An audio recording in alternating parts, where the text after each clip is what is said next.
नमस्कार. आकाशवाणी औरंगाबाद केंद्राच्या दुपारी 1च्या बातमीपत्रात मी वैभवी जोशी आपलं स्वागत करते.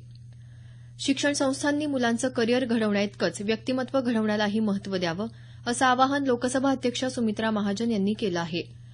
औरंगाबाद इथं सरस्वती भुवन शिक्षण संस्थेच्या शारदा मंदिर प्रशालेच्या शताब्दीपूर्ती समारोहात त्या आज बोलत होत्या.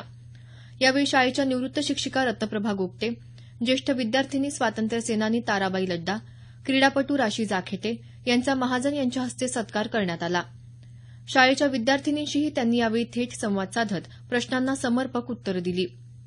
विद्यार्थ्यांनी क्रमिक अभ्यासासोबतच खेळ, साहित्य, कला आदी विषयातही प्रावीण्य मिळवावं असं मत त्यांनी व्यक्त केलं. माध्यमिक शाळांमधील विद्यार्थ्यांमध्ये मतदानाबाबत जागरूकता निर्माण व्हावी या उद्देशानं त्यांच्या अभ्यासक्रमात निवडणूक साक्षरता हा विषय सुरू करावा, अशा सूचना निवडणूक आयोगानं केंद्रीय मनुष्यबळ विकास मंत्रालयाला केल्या आहेत.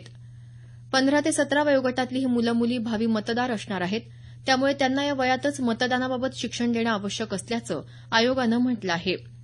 मनुष्यबळ विकास मंत्रालयानं एनसीईआरटीला सांगून निवडणूक साक्षरतेविषयक एक पुस्तिका तयार करण्यासही आयोगानं सांगितलं आहे. विमुद्रीकरणाचे नकारात्मक परिणाम आता दिसून येत असल्याचं माजी केंद्रीय अर्थमंत्री आणि काँग्रेसचे ज्येष्ठ नेते पी चिदंबरम यांनी म्हटलं आहे. मुंबई इथं ते वार्ताहरांशी बोलत होते. जुन्या नोटा रद्द करून भ्रष्टाचारावर काहीही परिणाम होणार नसून यामुळे देशाच्या विकास दरावर हळूहळू परिणाम होईल, असं मत त्यांनी व्यक्त केलं. विमुद्रीकरणाच्या निर्णयानंतर डिजिटल व्यवहाराला प्रोत्साहन देण्यासाठी नीती आयोगानं सुरू केलेल्या लकी ग्राहक योजना आणि डिजिधन व्यापार योजनांना नागरिकांचा उत्स्फूर्त प्रतिसाद मिळत आहे. याअंतर्गत गेल्या 50 दिवसात सुमारे 8 लाख नागरिकांना 133 कोटी रुपयांची पारितोषिकं प्रदान करण्यात आली. अजून 50 दिवस म्हणजे 14 एप्रिलपर्यंत या योजना सुरू राहणार आहेत. 2022 पर्यंत शेतकऱ्यांचं उत्पन्न दुप्पट होण्यासाठी कृषी क्षेत्रात महत्त्वपूर्ण सुधारणा सुचवण्यात येतील, अशी माहिती या संदर्भात नेमण्यात आलेल्या समितीचे अध्यक्ष अशोक दलवाई यांनी दिली आहे. उत्पादकतेत वाढ आणि कमी खर्चात पीक लागवड ही प्रमुख उद्दिष्टे समोर ठेवून नव्या उपाययोजना आखल्या जातील, असं त्यांनी पीटीआयशी बोलताना सांगितलं. येत्या एप्रिलपर्यंत ही समिती आपला अहवाल सादर करेल. यासाठी कृषी वैज्ञानिक, शेतकरी, व्यावसायिक संस्था यांच्याशी चर्चा सुरू असल्याचं त्यांनी सांगितलं. राज्यातल्या 10 महानगरपालिकांच्या 1268 जागांसाठी 9199 उमेदवार रिंगणात असल्याचं राज्य निवडणूक आयोगानं जाहीर केलं आहे.